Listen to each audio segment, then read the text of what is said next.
আজ আমার ছেলে মিরাজের সাথে আমি বিয়ে করেছি। হ্যাঁ, আপনারা ঠিকই শুনছেন। আমি আমার নিজের ছেলেকে বিয়ে করেছি। কিভাবে এমন অভাবনীয় ঘটনা ঘটল আমার জীবনে?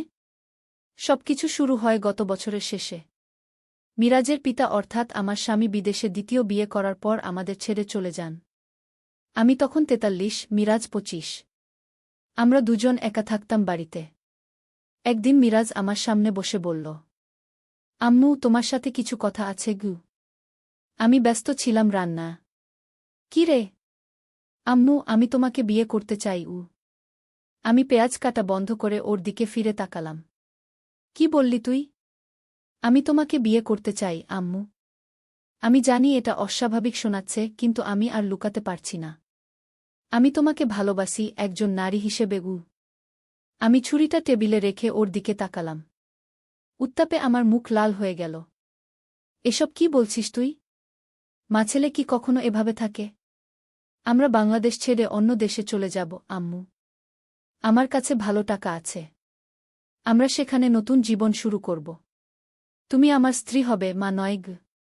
আমি থতমত খেয়ে গেলাম। মিরাজ উঠে এলো আমার কাছে। আম্মু, আমি তোমাকে ৫ বছর ধরে এভাবে দেখছি। তোমার সৌন্দর্য, তোমার কণ্ঠস্বর, তোমার হাসি, সবকিছু আমাকে পাগল করে দেয়। আমি জানি আব্বু কত বড় ভুল করেছে তোমাকে ছেড়ে। আমি তোমাকে কখনো একা ছাড়ব না গি। সে আমার হাত ধরল, আমি ওর দিকে তাকালাম। আমার ছেলের চোখে এক ধরনের অদ্ভুত আবেদন দেখতে পেলাম। আমি কি পাগল হয়ে যাচ্ছি, নাকি আমার ভিতরেও কিছু একটা নড়ে উঠছে? আমি ওর হাত ছটকা দিয়ে ছাড়িয়ে নিলাম। মিরাজ, তুই কি পাগল হয়ে গেছিস? তুই আমার ছেলে, আমার সন্তান। এসব অশ্লীল কথা ভাবতেও আমার লজ্জা করছে গি। আম্মু, সেটাই তো আসল কথা। মিরাজ একটু পিছু হটল। আমি তোমার ছেলে নই গি। আমি হতবাক হয়ে গেলাম। কি বলছিস তুই? আম্মু, আমি জানি এটা শুনে তুমি অবাক হবে।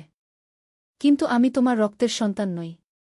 আমি আসলে তোমার স্বামীর প্রথম বিবাহের সন্তান গু। আমার মাথাটা ঘুরতে শুরু করল। সব যেন একটা ভুল স্বপ্নের মতো মনে হচ্ছিল। আমি একটা চেয়ারে বসে পড়লাম। কি বলছিস তুই? আমি তো তোকে নিজের গর্ভে ধারণ করেছি, জন্ম দিয়েছি। মিরাজ আমার দিকে একটা লম্বা চিঠি এগিয়ে দিল। এই চিঠিটা আব্বু তোমাকে দেওয়ার কথা ছিল যদি তোমরা কখনো আলাদা হয়ে যাও। তিনি সেটা করেননি, আমাকে দিয়ে গেছেন। আমি অনেক দিন ধরে এটা লুকিয়ে রেখেছিলাম, কিন্তু এখন সময় হয়েছে সত্যটা জানার গু। আমি কাপা হাতে চিঠিটা নিলাম। সেখানে স্পষ্ট লেখা ছিল একটি অবিশ্বাস্য সত্য, আমি কখনো মিরাজকে জন্ম দেইনি। আমি মিরাজের জন্মের সময় গুরুতর অসুস্থ ছিলাম, এবং মিরাজের আসল মা, আমার স্বামীর প্রথম স্ত্রী, মারা গিয়েছিলেন জটিল প্রসবের সময়। আমার স্বামী সব লুকিয়ে রেখেছিলেন আমার থেকে, এমনকি ডাক্তারদের সাথে ষড়যন্ত্র করে আমাকে বিশ্বাস করিয়েছিলেন যে আমি মিরাজকে জন্ম দিয়েছি। কিন্তু কিন্তু এটা কিভাবে সম্ভব? আমি অবিশ্বাসে ফিসফিস করলাম। আমার স্মৃতি, আমার শরীরের চিহ্ন, সেগুলো সব বানোয়াট, আম্মু। আমার জন্মের সময় তোমার অ্যাক্সিডেন্ট হয়েছিল। সেই সময় তোমার কিছুদিন স্মৃতিভ্রম ছিল, আর আব্বু সেই সুযোগে তোমাকে বিশ্বাস করিয়েছিলেন যে তুমিই আমার জন্ম দিয়েছ। আমার সামনে দুনিয়াটা ঘুরতে লাগল। সত্য এর চেয়ে ভয়ঙ্কর আর কি হতে পারে? আম্মু, আমি জানি এটা ভীষণ শক তোমার জন্য। কিন্তু একটা কথা মনে রেখো, আমি তোমাকে চিরদিন মা হিসেবেই দেখেছি, ভালোবেসেছি। কিন্তু এখন যখন জানলাম যে আমরা রক্তে সম্পর্কিত নই, তখন আমার মনে হল হয়তো আমি তার কথা শুনতে পারছিলাম না। আমার কানে শুধু গুনগুন শব্দ ভাসছিল। আমার জীবনের ২৪টা বছর, সবটাই মিথ্যার উপর দাঁড়িয়েছিল। আমার সন্তান, যাকে আমি এতদিন আমার ভেবে এসেছি, সে আসলে আমার নয়। আমি একটু একা থাকতে চাই। আমি উঠে দাঁড়ালাম। আমাকে সময় দে মিরাজগু। আমি ঘর থেকে বেরিয়ে ছাদে চলে গেলাম। আমার মন বিক্ষুব্ধ। একদিকে আমার মাতৃত্বের সম্পর্ক, অন্যদিকে এক অজানা ভবিষ্যৎ। আমি কি মিরাজকে আর ছেলে হিসেবে দেখতে পারব? আমি কি তাকে অন্য দৃষ্টিতে দেখার কথা ভাবতে পারব? এটা কি অনৈতিক? সারাটা রাত ছাদে দাঁড়িয়ে কাটিয়ে দিলাম। সকাল হতেই আমি সিদ্ধান্ত নিলাম, আমি আমার স্বামীর কাছে সত্যটা জানতে চাইব। তার ফোন নম্বর ডায়াল করলাম, কিন্তু কানেক্ট হচ্ছিল না। অবশেষে তার অফিসে ফোন করলাম। হ্যালো, আমি মিরাজের মা বলছি। আনোয়ার সাহেবের সাথে কথা বলতে চাই। ওপাশ থেকে একটা বিপদগ্রস্ত কণ্ঠস্বর ভেসে এল। আনোয়ার সাহেব, আপনি জানেন না? তিনি তো গত মাসে একটা প্লেন ক্র্যাশে মারা গেছেন গু। আমার হাত থেকে ফোন পড়ে গেল। এখন আসল সত্য জানার একমাত্র উপায় হারিয়ে গেল। আমার কিভাবে বিশ্বাস করা উচিত যে মিরাজ সত্যি বলছে? চিঠিটা হয়তো জাল হতে পারে। আমি সিদ্ধান্ত নিলাম আমাদের পুরনো বাড়ির বেসমেন্টে লুকানো পুরানো দলিলপত্র খুঁজব। আমরা বছর খানেক আগে বাড়ি পরিবর্তন করেছিলাম, কিন্তু পুরানো বাড়িটা এখনও আমাদের। সেটা কেউ ভাড়া নেয়নি। মিরাজকে কিছু না বলে আমি পুরানো বাড়িতে চলে গেলাম। বেসমেন্ট খুঁজতে খুঁজতে আমি একটা বাক্স পেলাম, যেটা আমার স্বামী সবসময় লক করে রাখত। সৌভাগ্যবশত চাবিটা সেখানেই ছিল, এক জায়গা লুকিয়ে। বাক্স খুলতেই আমি হতবাক হয়ে গেলাম। সেখানে অনেক ছবি ছিল, একটি মহিলার ছবি যাকে আমি কখনো দেখিনি। সাথে ছিল হাসপাতালের কিছু কাগজপত্র। তারই মধ্যে একটা জন্ম সার্টিফিকেট, যেখানে মিরাজের মায়ের নাম নূরজাহান লেখা, আমার নাম নয়। আমার হৃদয় ভেঙে টুকরো টুকরো হয়ে গেল। সত্যটা এত ভয়ঙ্কর ছিল যে আমি বাক্সটা ছুঁড়ে ফেলে দিলাম। তখনই বাক্সের তলা থেকে আরও একটা চিঠি পড়ল। এই চিঠিটা আমার স্বামীর হাতের লেখা, কিন্তু এটা আরও আশ্চর্যজনক। চিঠিতে লেখা ছিল যে মিরাজ আসলে আমার স্বামীর ছেলেই নয়। নূরজাহান, যিনি আসলে আমার স্বামীর প্রথম স্ত্রী ছিলেন না, একজন কলেজের বন্ধু ছিলেন, তিনি একটি সম্পর্কের পর গর্ভবতী হন। আমার স্বামী সেই সময় আমাকে বিয়ে করেছিলেন, আর নূরজাহানের সাথে সম্পর্কও চালিয়ে যাচ্ছিলেন। যখন নূরজাহানের সন্তানের জন্ম হয়, তখন আমি এক দুর্ঘটনায় গুরুতর আহত হই এবং আমার গর্ভপাত হয়। আমার স্বামী সেই সুযোগে নূরজাহানের সন্তানকে আমার কাছে নিয়ে আসেন এবং আমাকে বিশ্বাস করান যে সেটি আমারই সন্তান। চিঠির শেষে আমার স্বামী লিখেছেন, এই সত্য যেন কখনো মিরাজ জানতে না পারে। এতে সে ভেঙে পড়বে গু। আমি হতবাক হয়ে বসে রইলাম। মিরাজকে কি এই সত্য বলা উচিত? এতে সে ভেঙে পড়বে না? তার কাছে তো আমিই তার মা, চিরকাল। আমি বাড়ি ফিরে আসলাম। মিরাজ উদ্বিগ্ন হয়ে আমার জন্য অপেক্ষা করছিল। আম্মু, তুমি কোথায় ছিলে? আমি ভীষণ চিন্তিত হয়ে গিয়েছিলাম গু। আমি তার দিকে তাকালাম। তার চোখে উদ্বেগ ও ভালোবাসা। এখনও সে আমাকে আম্মু বলে ডাকছে, যদিও সে জানে যে আমি তার রক্তের মা নই। মিরাজ, আমার তোর সাথে কথা বলতে হবে। আমরা বসলাম। আমি তাকে সব বললাম, সত্যটা যেমন ছিল তেমন। যে সে শুধু আমার রক্তের সন্তান নয় তাই নয়, সে আমার স্বামীরও সন্তান নয়। মিরাজের চোখে অবিশ্বাস ফুটে উঠল। আমি কার সন্তান তাহলে? আমার পরিচয় কি? তুই আমারই সন্তান মিরাজ। রক্ত দিয়ে নয়, ভালোবাসা দিয়ে। আমি তোকে মানুষ করেছি, তোকে বড় করেছি। তুই আমারই। তার চোখে জল এসে গেল। আমারও। আমরা দুজন দুজনকে জড়িয়ে ধরলাম। এবার নতুন করে, আম্মু, আমি তোমাকে খুব ভালোবাসি, কিন্তু অন্য কোনো দৃষ্টিতে নয়। আমি পাগলের মতো কথা বলেছিলাম। আমি ভেবেছিলাম যদি আমরা আসলে রক্তের সম্পর্কে না থাকি, তাহলে হয়তো। কিন্তু এটা ভুল। তুমি আমার মা, চিরকাল আমার মা থাকবে গি। আমি তার মাথায় হাত বুলাতে লাগলাম। আমি তোকে এখনও ভালোবাসি মিরাজ। তুই আমার ছেলে, আমার সবচেয়ে বড় সম্পদ। মিরাজ তার অশ্রু মুছল। কিন্তু আম্মু, আমার আসল পরিচয় কি? আমার আসল বাবা মা কারা? আমি তোর মা মিরাজ। আর তোর আসল বাবার কথা জানতে হলে আমাদের অনুসন্ধান করতে হবে। এখন খুব কম তথ্যই আমরা জানি গি। আমরা সিদ্ধান্ত নিলাম যে নূরজাহানের সম্পর্কে যত বেশি সম্ভব তথ্য সংগ্রহ করব। মিরাজের জন্ম সার্টিফিকেট থেকে আমরা কিছু তথ্য পেলাম।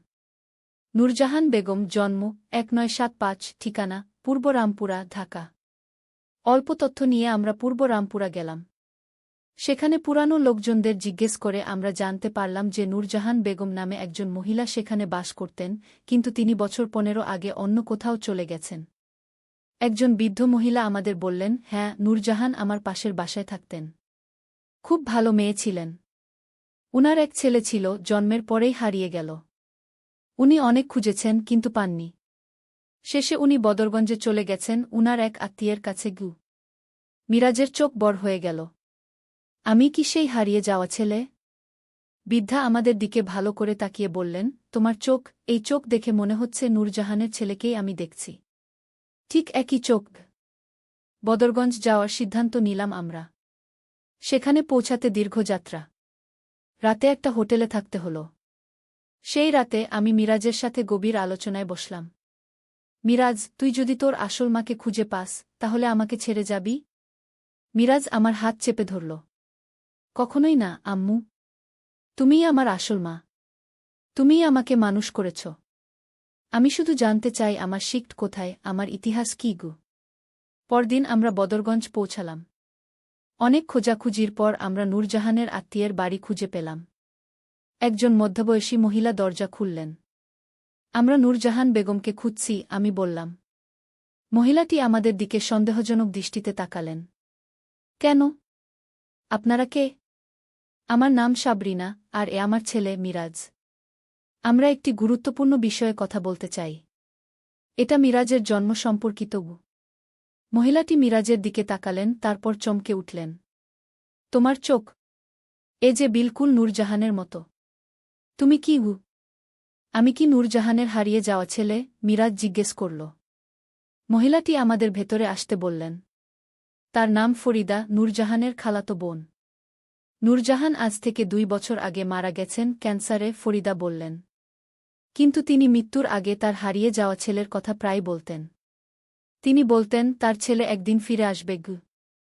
মিরাজের চোখে অশ্রু জমা হল। আমি তার কাঁধে হাত রাখলাম। আমার জন্ম সম্পর্কে আপনি কি জানেন? মিরাজ জিজ্ঞেস করল। ফরিদা একটি পুরানো খাতা বের করলেন। এটা নূরজাহানের ডায়েরি। তিনি তার সব কথা এতে লিখেছেন। তুমি নিতে পারো? ডায়েরি পড়ে আমরা জানতে পারলাম নূরজাহান কলেজে পড়াকালীন এক ছাত্রনেতার প্রেমে পড়েন। তার নাম সালমান রহমান। সালমান তাকে বিয়ের প্রতিশ্রুতি দিয়ে সম্পর্ক করেন, কিন্তু পরে তিনি অস্বীকার করেন। নূরজাহান গর্ভবতী হওয়ার পর সালমান তাকে টাকা দিয়ে বলেন গর্ভপাত করাতে। কিন্তু নূরজাহান রাজি হননি। তিনি তার সন্তানকে জন্ম দেন। জন্মের পর একদিন নূরজাহান হাসপাতাল থেকে ফিরে এসে দেখেন তার শিশুপুত্র নেই। হাসপাতালে খোঁজ নিয়ে তিনি জানতে পারেন সালমান এবং অন্য একজন মহিলা, যার বর্ণনা আমার সাথে মিলে যায়, শিশুটিকে নিয়ে গেছেন। নূরজাহান পুলিশে অভিযোগ করেন, কিন্তু সালমানের রাজনৈতিক প্রভাবের কারণে কেস চাপা পড়ে যায়। নূরজাহান বছরের পর বছর তার সন্তানকে খোঁজেন, শেষে হাল ছেড়ে দেন এবং বদরগঞ্জে চলে আসেন। সালমান রহমান আমার আসল বাবা, মিরাজ ফিসফিস করে বলল। আমি চুপ করে রইলাম। আমার স্বামী আনোয়ার সালমানের বন্ধু ছিলেন। তিনিই সালমানকে এই অপরাধে সাহায্য করেছিলেন, আর পরে আমাকে বিয়ে করে এই শিশুকে আমার সন্তান বলে চালিয়েছিলেন। আম্মু, আমরা এখন কি করব? মিরাজ জিজ্ঞেস করল। সালমান রহমান এখন কোথায় থাকেন? আমি ফরিদাকে জিজ্ঞেস করলাম।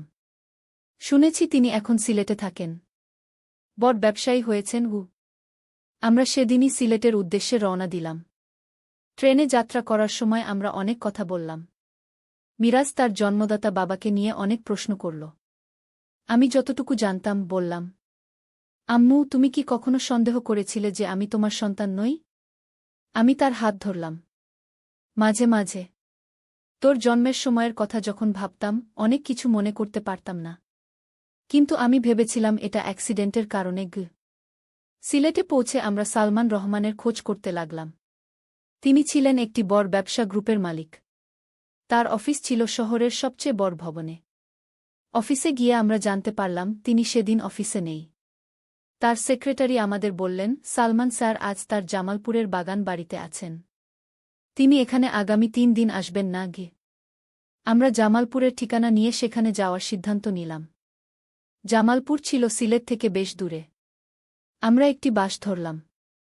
যাত্রাপথে মিরাজ খুব চিন্তিত দেখাচ্ছিল। কি হয়েছে? আমি জিজ্ঞেস করলাম। আম্মু, আমি ভয় পাচ্ছি।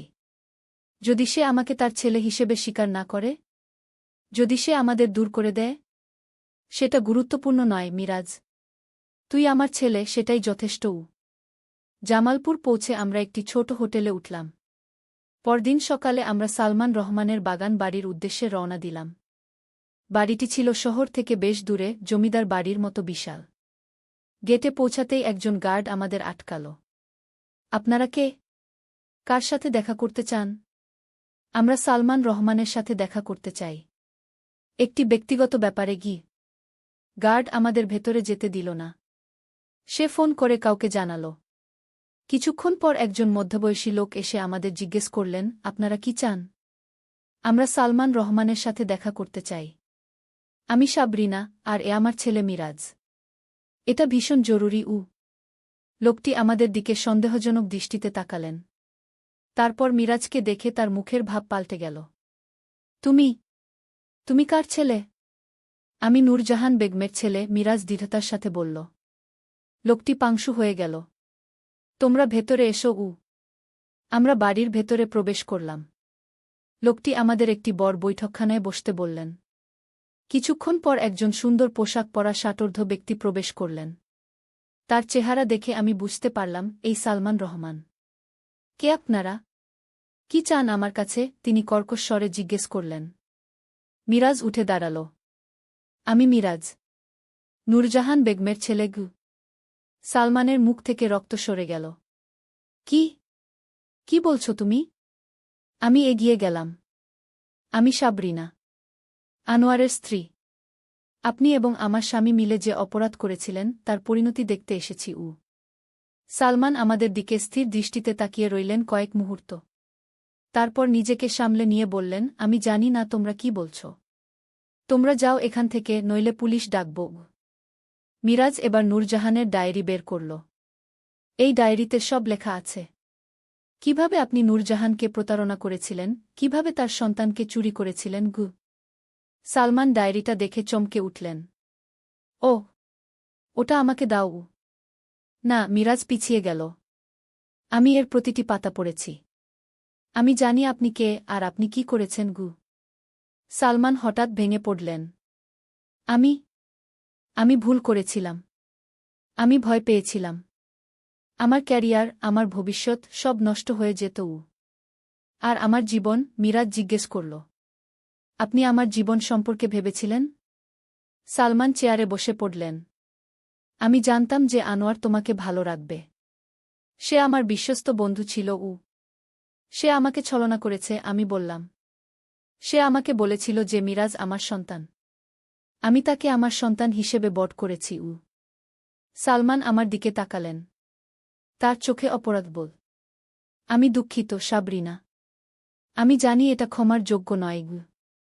মিরাজ এবার জিজ্ঞেস করল, আপনি কি কখনো আমার কথা ভেবেছিলেন? আপনি কি কখনো আমাকে খুঁজেছিলেন? সালমান মাথা নাড়লেন। অনেকবার। কিন্তু আমি ভয় পেয়েছিলাম। আমার অন্য পরিবার আছে, অন্য সন্তান আছে। তারা জানলে। আমি আপনার পরিবার ভাঙতে আসিনি, মিরাজ বলল। আমি শুধু জানতে এসেছি আমি কে, আমার শিক্ট কোথায়। সালমান উঠে দাঁড়ালেন। তুমি আমার ছেলে মিরাজ। আমি তোমাকে কখনো পিতার ভালোবাসা দিতে পারিনি, কিন্তু তুমি আমার রক্ত। মিরাজ কাঁদতে শুরু করল। সালমান তার কাছে এসে তাকে জড়িয়ে ধরলেন। আমি চুপ করে দাঁড়িয়ে রইলাম, আমার চোখও ভিজে উঠেছিল। সেই দিন থেকে আমাদের জীবনে অনেক পরিবর্তন এলো। সালমান মিরাজকে তার উত্তরাধিকারী হিসেবে স্বীকার করে নিলেন। তিনি তার অন্য পরিবারকেও সত্য জানালেন। প্রথমে তারা মেনে নিতে চাননি, কিন্তু পরে তারাও মিরাজকে গ্রহণ করলেন। আমি এখনও মিরাজের আম্মু। সালমান আমাকে একটি বাড়ি কিনে দিয়েছেন, যেখানে আমি শান্তিতে থাকি। মিরাজ প্রায়ই আমার সাথে দেখা করতে আসে। মিরাজ এখন সালমানের ব্যবসাতেও যুক্ত হয়েছে। তবে সে কখনোই ভুলে যায়নি যে আমিই তার আসল মা, যিনি তাকে বট করেছেন। আজ আমি মিরাজের বিয়েতে এসেছি। হ্যাঁ, আমার ছেলে মিরাজের বিয়ে আজ। আমি তার পাশে বসে আছি। সালমান অন্যদিকে। আমরা দুজনই গর্বিত পিতামাতা। জীবনে কখনো কখনো সত্য যতই কঠিন হোক, তা মেনে নিতে হয়। আমার ছেলে মিরাজের সাথে আমার বিয়ে হয়নি, বরং তাকে আমি পেয়েছি আবার, নতুন করে, ভিন্ন সম্পর্কে। এই সত্য যত বিষাক্তই হোক, এর মধ্যে দিয়ে আমরা নতুন জীবন খুঁজে পেয়েছি। এবং এই সত্যই আমাদের মুক্তি দিয়েছে। শেষ।